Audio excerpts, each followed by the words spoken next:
Hello বন্ধুরা, কেমন আছেন? আশা করি সকলে ভালো আছেন। তো আমরা চলে আসলাম আরও একটি ভিডিও নিয়ে। তো আজকের ভিডিওতে আপনাদেরকে দেখাবো মোবাইলে কোন প্রকার সেভ নাম্বার ডায়াল কেউ যদি কল করে সেই নাম্বার মিস কলের নাম্বার কোনো নাম্বারে থাকে না বা একদমই উধাও হয়ে যায়। তো এই সমস্যাটা কীভাবে আপনি সমাধান করবেন তার পুরো প্রসেসটা আজকের এই ভিডিওতে দেখিয়ে দিব। তো ভিডিওটা কেউ স্কিপ করবেন না, স্কিপ না করে সম্পূর্ণ প্রসেসটা দেখতে থাকুন, তাহলে বুঝতে পারবেন। তো কথা আর বাড়াবো না, এখন চলে যাবো ভিডিওর মূল পর্বে। চলুন ভিডিওটা শুরু করা যাক। তো মোবাইলে কোনো প্রকার সেভ নাম্বার মিস কল দিলে বা ডায়াল নাম্বার কোনো নাম্বারে থাকে না, এটা সমাধান করার জন্য আপনি প্রথমে ফোনের সেটিংসের উপর ক্লিক করে দেবেন।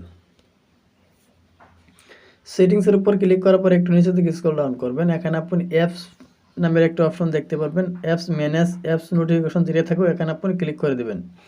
ক্লিক করার পর এরকম একটা ইন্টারফেস আবার শো করে দেখেন, আপনি দেখতে পাচ্ছেন ম্যানেজ অ্যাপস নামের একটা অপশন আছে, এখানে ক্লিক করে দেবেন।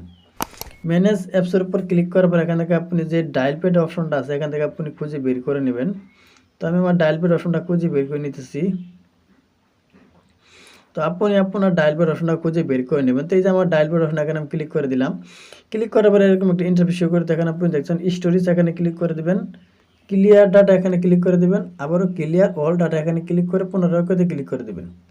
ক্লিক করার পর এখান থেকে ব্যাগে বেরিয়ে আসবেন। আসার পর এখানে আপনি দেখতে পাচ্ছেন অ্যাপস পারমিশন, এখানে ক্লিক করে দেবেন। অ্যাপস পারমিশনের উপর ক্লিক করার পর যদি আপনার এগুলো যদি অ্যালাউ দেওয়া না থাকে, এরকমভাবে কন্ট্যাক্ট, স্টোরেজ, SMS, মাইক্রোফোনে লোকেশন, এগুলো যদি আপনি অ্যালাউ দেওয়া না থাকে, সবগুলো যদি আপনি নিচে থেকে দেওয়া থাকে এরকমভাবে একটা একটা করে সবগুলো আপনি অ্যালাউ করে দেবেন। এরকমভাবে সবগুলো আপনি অ্যালাউ করে দেবেন, একদম উপরে সবগুলো উঠে অ্যালাউ করে দেবেন, নিচে যেন একটাও না থাকে। তো অ্যালাউ করা হয়ে গেলে এখান থেকে আপনি ব্যাগে বেরিয়ে আসবেন। আসার পর এখান থেকে আপনি ক্লিয়ার ডাটা নিচে দেখতে পাচ্ছেন, এখানে ক্লিক করে দেবেন। আবারও ক্লিয়ার অল ডাটা এখানে ক্লিক করে পুনরায় ওকেতে ক্লিক করে দেবেন।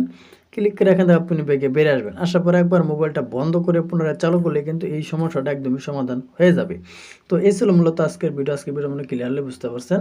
তো আজকের ভিডিও যদি ভালো লাগে অবশ্যই একটি লাইক করে দিন, আর প্লিজ চ্যানেলটি সাবস্ক্রাইব করে আমাদের সাথেই থাকেন এরকম ইন্টারেস্টিং ভিডিও সবার আগে পাওয়ার জন্য। তো সবাই ভালো থাকুন, সুস্থ থাকুন, আল্লাহ হাফেজ।